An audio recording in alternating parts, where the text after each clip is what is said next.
Welcome to my social media report for the last quarter and my projections for the year to come for Buhi bags. So I was contacted and I was hired as a social media coordinator for Buhi Bags company, and I was tasked to build up their social media and to be able to work on some things that the CEO had given me some tasks. So the first thing that the CEO asked was to increase brand awareness, and he wanted to be able to build up the impressions, build up the social media platforms, our Instagram, Twitter, Facebook, Pinterest, YouTube, and LinkedIn.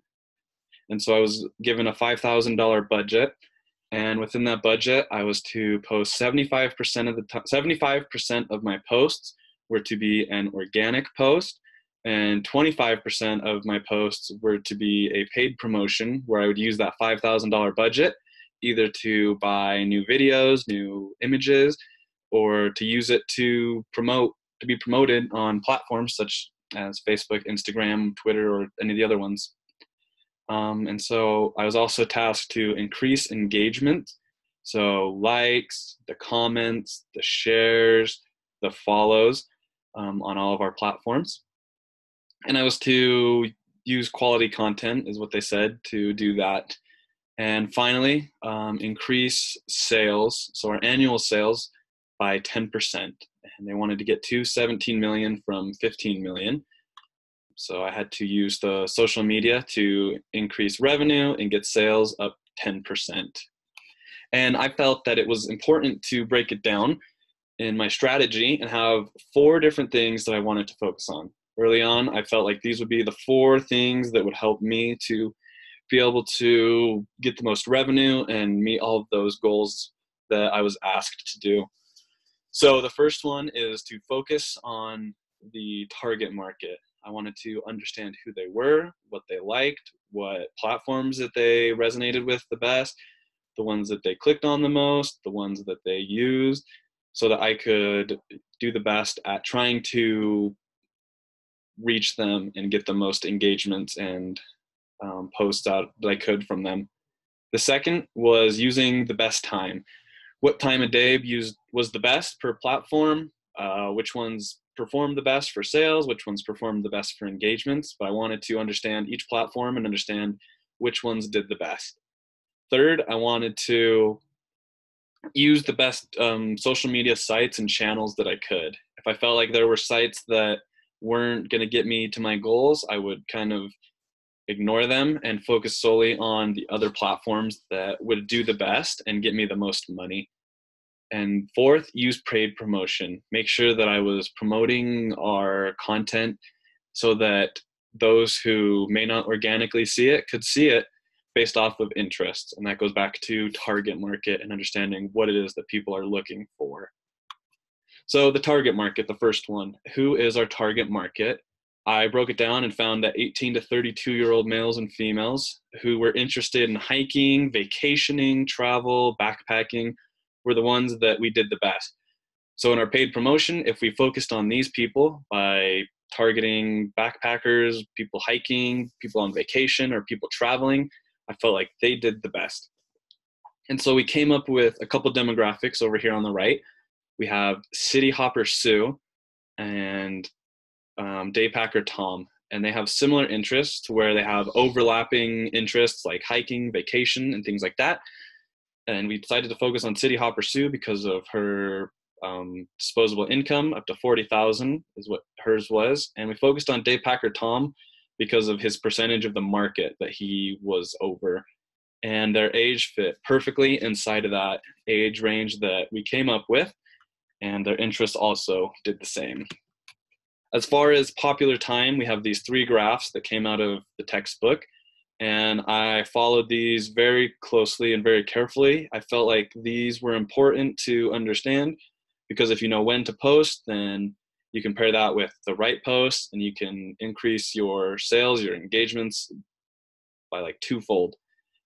So for Facebook, Instagram, and Twitter, I broke it down and tried to post around the same times while also posting at times that I felt like were best per each platform.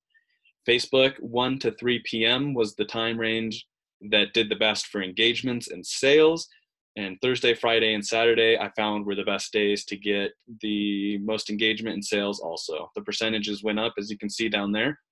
Instagram was very similar with Facebook. On Mondays and Thursdays were the best days. I would post around the 1 to 3 time, and also make sure that I had a couple other posts outside of that time, usually one in the early morning and one after 5 when people would get home from work. Twitter was one where Wednesday, like it says there, was the only day that mattered. I didn't see a specific day that did better than others, but posting at the right time, early in the morning, between 6 and 9 did good, and posting at night between 5 and 7 is when I would usually post on Twitter. As far as the channels that I used Instagram, Facebook, Twitter, and Pinterest. And you can see there, those were the followers we had for each platform. For Instagram, I tried to post 2 to 3 times per day. Facebook, I would post 2 times, sometimes only 1 time a day, depending on which day it was, if it was a slow day. Twitter, I would do 3 to 4 times, and Pinterest would be 3 to 4 times as well. And I made sure that I posted one of the images or videos that I had were at the same time across all platforms, and that was usually between that 1 to 3 time. And you can see there's some graphs on the right that show the total impressions, the total engagements, and then breaks down the impressions and engagements and the revenue of per platform and what each one got. And I found that Facebook and Instagram were the best ones for me to build up revenue and build up sales. Also, you can see engagements were really high on those 2 platforms as well. And so those were the 2 platforms that I felt like I needed to focus on the most. Twitter and Pinterest were also good because they built up engagement and awareness, and they also gave me a good amount of revenue along with those other 2. As far as popular posts, we did an audit of Herschel, the bag company, early on within the first couple weeks, and I saw the data that they had and saw that their best posts were the ones that had people outdoors with the bags themselves.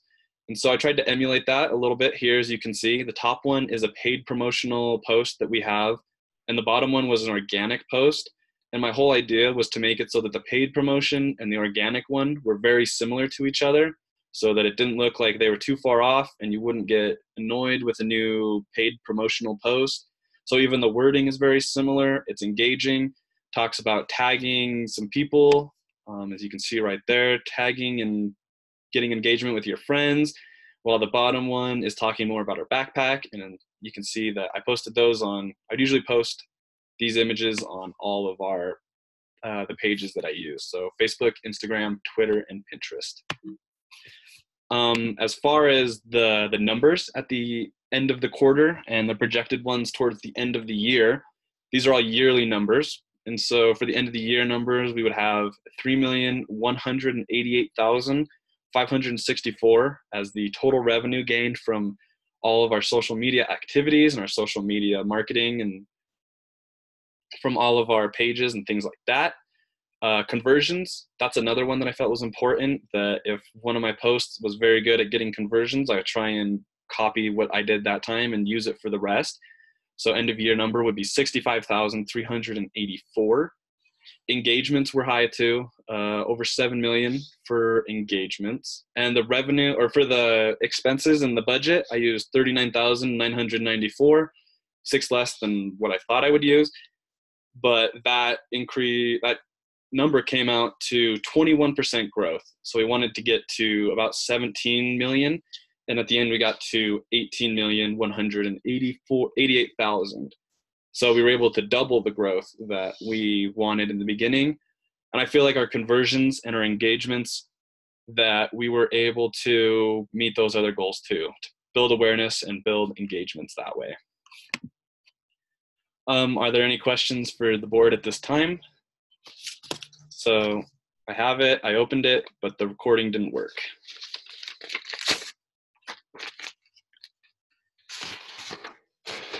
So what is the biggest problem as a director of social media marketing?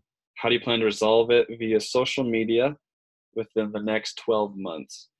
The biggest problem as a social director of social media is trying to keep up with the demand of posts per day and making it engaging and unique content.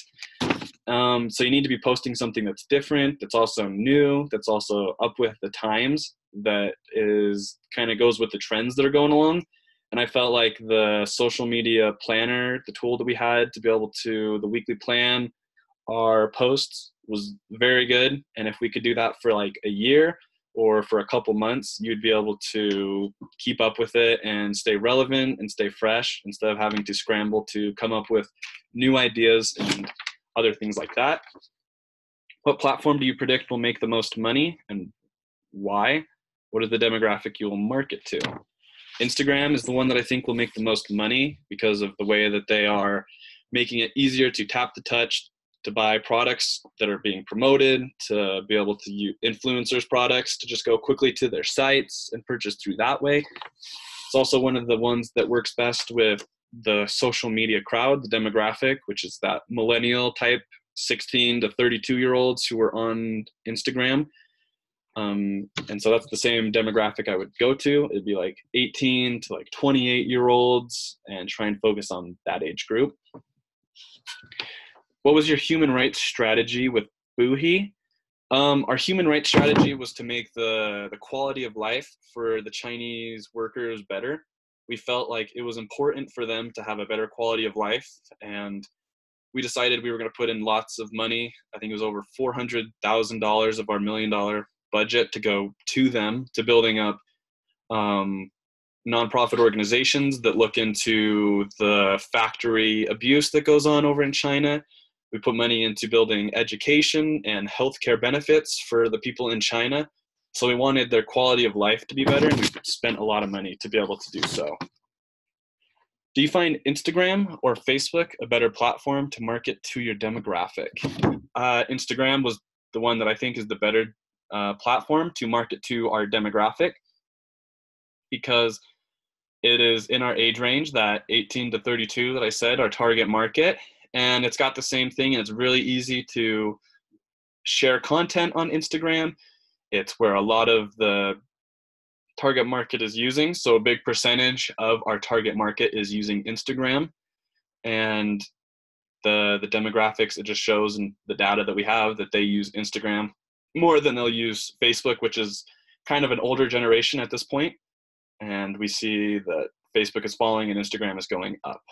So thank you for listening to my recording.